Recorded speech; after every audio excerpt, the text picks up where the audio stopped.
going to be over product service management. I'm gonna kind of draw some visuals as I go on to better explain exactly what it is. So the basic definition of product service management is going to be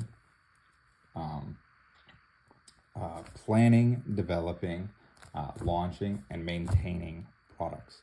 All right. So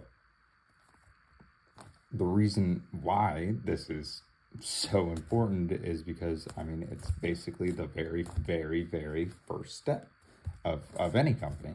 Without a product, there is nothing to get out there. And without thinking about it, you don't know if it's going to flop or not.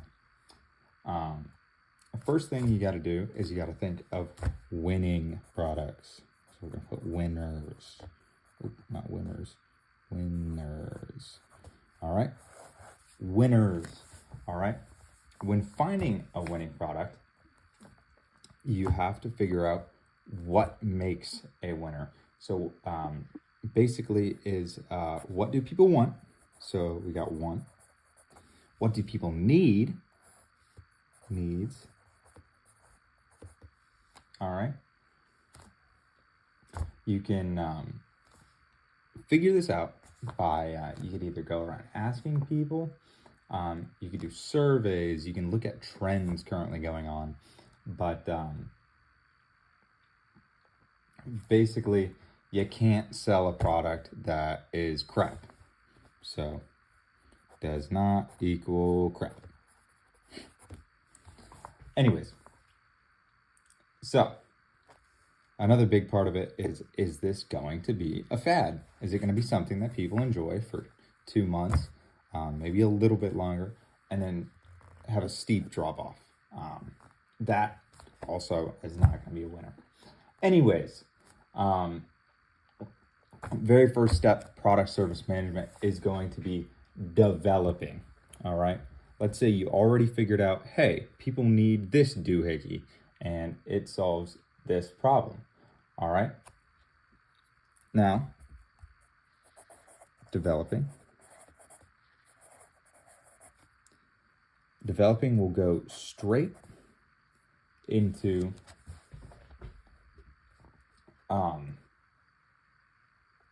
figuring out how to make this idea become a reality. And you can't have anything too complex. I mean, unless you're like some super genius, but you can't have anything too complex because if you do, it just becomes annoying to deal with, I guess. Anyway, too much talking. Let's say you have a phone charger.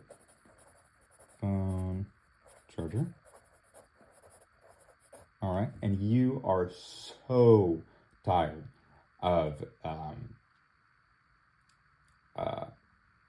having to get a different charger for your computer, for your phone, for whatever, headphones, whatever, and you decide, you know what? I want to create a phone charger that is all in one. All in one. All right. We got to figure out how to do it. All right. Now, once that's out there, you can take the aforementioned product and you can add to it. All right. This is improving. All right. You've already developed. Now you have to improve. All right. So you just have your singular phone charger. Now, for the improvement part, you can take that phone charger and have some system of review. Maybe ask some people, and after reviewing it, you can see maybe they think that the phone charger is too short or maybe too long. So then you come out with size 1, and size 2. All right. And this will be 3 feet and this will be 10 feet. All right. And part of this is going to be pricing. Pricing is also a very big thing. So, if your product costs $3 to make, you're not going to be selling it for $3.05. That is just not a good margin. Now, after we have all this, we need to test. All right. Do even more testing. So it basically loops right back around to that developing phase. All right. But it's slightly different. All right.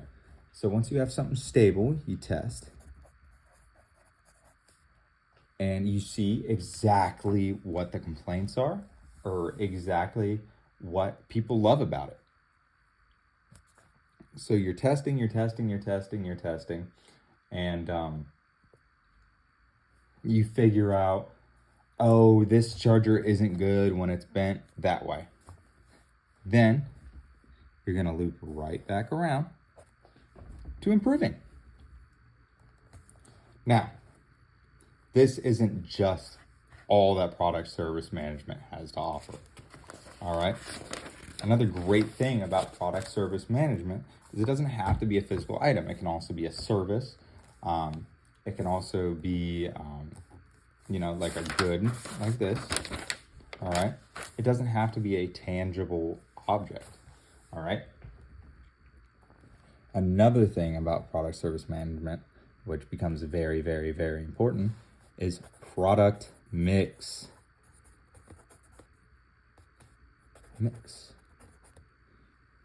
Wow, we're already at 6 minutes, 50 seconds. All right. Product mix.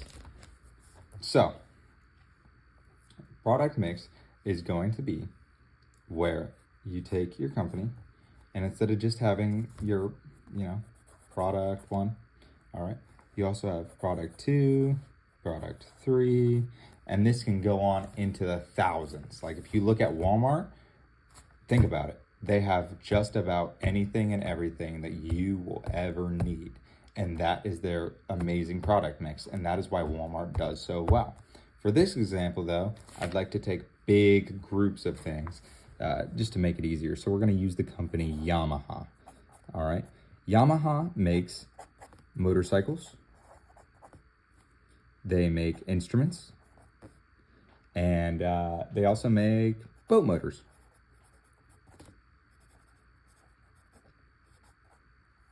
So in this case, all right, let's say motorcycles isn't doing too hot because it's cold in most areas, all right?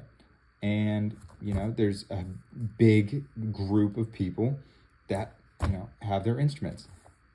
Yamaha, maybe they're losing money on this specific part, but they are not losing money on instruments almost ever because this is a year-round thing, all right?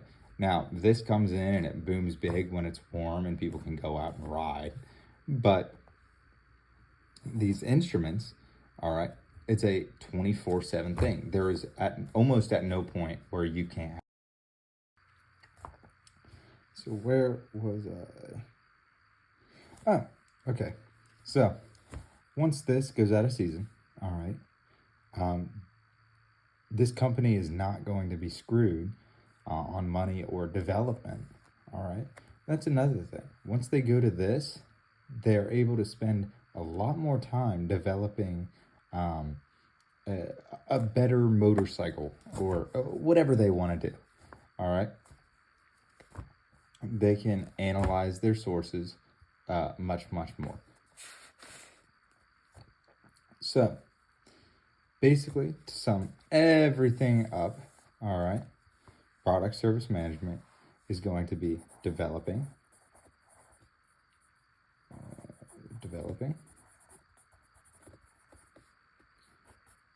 pushing out products, so creating,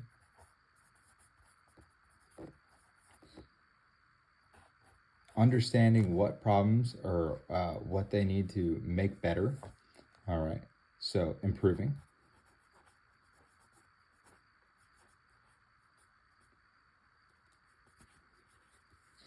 and then